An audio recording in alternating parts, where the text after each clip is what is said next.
हर शख्स जो विंडोज़ इस्तेमाल कर रहा है उसे विंडोज़ के अंदर टास्क मैनेजर का पता होना ज़रूरी है।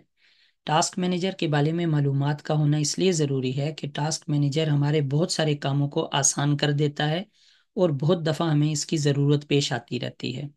टास्क मैनेजर बुनियादी तौर पर एक जगह पर कंप्यूटर के बैकग्राउंड में जितने भी टास्क चल रहे हैं और जितने भी प्रोग्राम रन हो रहे हैं, एक तो हमें उनके बारे में बता देता है, साथ साथ हमें ये बताता है कि हर प्रोग्राम कितना सीपीयू ले रहा है, कितना प्रोसेस ले रहा है, कितनी रैम इस्तेमाल कर रहा है, कौन सा सॉफ्टवेयर इंटरनेट इस्तेमाल कर रहा है। इससे हमें पूरी मालूमात हो जाती हैं। तो बाज़ मरतबा हम एक सॉफ्टवेयर इंस्टॉल करते हैं और वो सॉफ्टवेयर ज़्यादा नेट इस्तेमाल करने लग जाता है या ज़्यादा रैम इस्तेमाल करने लग जाता है, जिस वजह से हमारा कंप्यूटर स्टक होने लग जाता है और रुकने लग जाता है, चलता नहीं है। तो हमें ये नहीं पता चल पाता कि किस सॉफ्टवेयर की वजह से ऐसे हो रहा है। तो इस बात को चेक करने के लिए भी हमें टास्क मैनेजर में जाना होता है। इसके अलावा अगर कोई सॉफ्टवेयर हमने इंस्टॉल किया और बाय डिफ़ॉल्ट शुरू से ही उसकी ऐसी सेटिंग है कि जो ही हम कंप्यूटर स्टार्ट करेंगे वो भी साथ ही स्टार्ट हो जाएगा। अब बाज़ सॉफ्टवेयर में तो इसकी हमें ज़रूरत होती है, लेकिन बाज़ सॉफ्टवेयर में हमें ये ज़रूरत नहीं होती, क्योंकि हमने हफ्ते बाद, 2 हफ्ते बाद और बाज़ मरतबा महीने बाद उस सॉफ्टवेयर को इस्तेमाल करना होता है। तो ऐसी सूरत में जब भी कंप्यूटर स्टार्ट करेंगे, अगर वो बैकग्राउंड पर चलता रहेगा तो उसके चलते रहने की वजह से हमारे लिए ये मसला पेश आएगा कि कंप्यूटर भारी हो जाएगा, कंप्यूटर बाज़ मरतबा स्टक होने लग जाएगा। हो सकता है वो सॉफ्टवेयर ज़्यादा इंटरनेट इस्तेमाल कर रहा हो, इससे भी प्रॉब्लम पेश आएगी।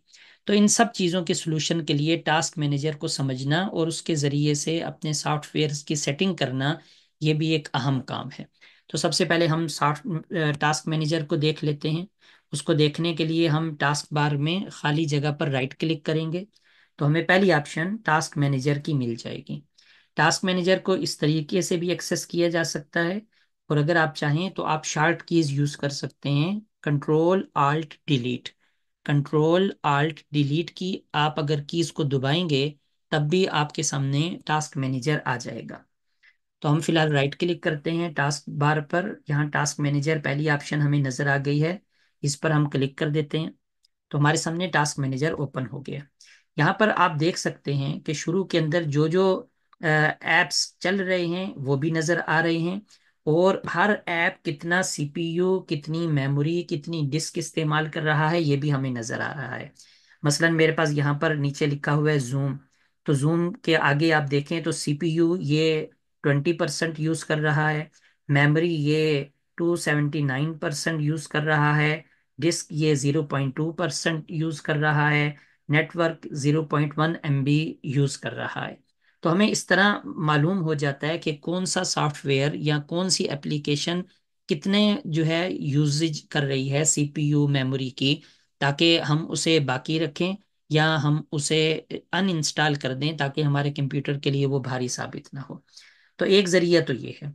मिसाल के तौर पर अगर यहाँ पर आपको किसी प्रोसेस को रोकना है तो उस प्रोसेस को रोकने के लिए हम किसी एक को सिलेक्ट करेंगे जिसके प्रोसेस को हमने रोकना है, और सिलेक्ट करने के बाद हम उस पर राइट क्लिक करेंगे। तो जब हम उस पर राइट क्लिक करेंगे तो आपको स्टॉप की ऑप्शन नजर आ जाएगी। जो ही आप स्टॉप करेंगे तो वो एक्सेस जो है उसका टर्मिनेट हो जाएगा और वो एप्लीकेशन स्टॉप हो जाएगी। मसलन यहाँ पर नीचे कैनवा की एप्लीकेशन हमें चलती हुई नजर आ रही है।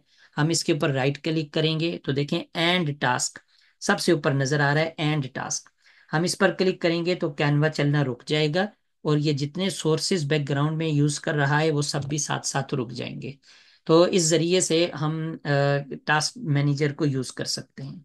इसके अलावा टास्क मैनेजर हमें हमारे कंप्यूटर के बारे में सारी मालूमात देता है कि इस वक्त कंप्यूटर कितनी डिस्क इस्तेमाल कर रहा है, कितनी मेमोरी यूज कर रहा है, और उसका लेवल क्या चल रहा है, वो उसके बारे में हमें वजाहत दे देता है। इसके साथ साथ हमें ये पता चल जाता है कि हमारे कंप्यूटर के अंदर कौन कौन से सॉफ्टवेयर बाय डिफॉल्ट उनकी सेटिंग ये है कि जो ही कंप्यूटर स्टार्ट हो तो वो भी साथ ही स्टार्ट हो जाए। मिसाल के तौर पे यहाँ पर आप देख सकते हैं कि यहाँ पर कैनवा ये लिखा हुआ है इनेबल्ड, यानी जो ही कंप्यूटर स्टार्ट हो तो ये भी साथ ही स्टार्ट हो जाएगा। इसी तरह आईडीएम के बारे में भी लिखा हुआ है इनेबल, ये भी साथ ही स्टार्ट हो जाएगा। और आगे ये लिखा हुआ है कि ये कितनी मेमोरी यूज करता है, ये कंप्यूटर के लिए हाई है, लो है या मीडियम है। तो इसका स्टार्टअप अगर हाई होगा तो हाई की ऑप्शन लिखी हुई नजर आ जाएगी, मीडियम होगा तो मीडियम की ऑप्शन नजर आ जाएगी, और अगर लो होगा तो लो की ऑप्शन नजर आ जाएगी। किसी भी सॉफ्टवेयर को स्टार्टिंग में रोकने के लिए आपने टास्क मैनेजर में इस ऑप्शन पर आना है, स्टार्टअप एप्स की ऑप्शन पर, और स्टार्टअप एप्स की ऑप्शन पर उसको सिलेक्ट करना है जिसे आपने डिसेबल करना है। जो ही आप उसको सिलेक्ट कर लेंगे आपको ऊपर ऑप्शन डिसेबल की नजर आ जाएगी। आप डिसेबल के बटन पर क्लिक कर दें तो यहाँ डिसेबल लिखा हुआ आ जाएगा, और नेक्स्ट टाइम जब आप कंप्यूटर को स्टार्ट करेंगे तो आपका कंप्यूटर स्टार्ट होगा लेकिन वो एप्लीकेशन स्टार्ट नहीं होगी, क्योंकि वो डिसेबल है, और आपके सोर्सेज जो हैं वो बच जाएंगे, कंप्यूटर ज़्यादा स्मूथली और ज़्यादा तेज़ी से स्टार्ट होगा। लेकिन अगर आपको कुछ सॉफ्टवेयर चाहिए कि वो खुद ब खुद स्टार्ट हो जाएं और वो यहाँ से डिसेबल हैं, तो आप यहाँ पर जाकर उनको सिलेक्ट करें, और सिलेक्ट करने के बाद दोबारा आप उनको इनेबल भी कर सकते हैं। जो ही आप उनको इनेबल करेंगे वो इनेबल हो जाएंगे, और आप दोबारा उनको इस तरह यूज कर सकते हैं कि दोबारा जब भी कंप्यूटर स्टार्ट होगा वो खुद ब खुद स्टार्ट हो जाएंगे। तो इस जरिए से हम टास्क मैनेजर को यूज कर सकते हैं। टास्क मैनेजर की मदद से हम मुख्तलिफ सॉफ्टवेयर को देख सकते हैं कि वो कितनी हमारी मेमोरी, सीपीयू, डिस्क और नेटवर्क यूज कर रहे हैं। किसी को टर्मिनेट कर सकते हैं, राइट क्लिक करके हम एंड टास्क के बटन से उसको टर्मिनेट कर सकते हैं। इसके अलावा स्टार्टअप एप्स के अंदर जाकर हम किसी भी ऐप को स्टार्टअप के अंदर इनएबल या डिसेबल भी कर सकते हैं।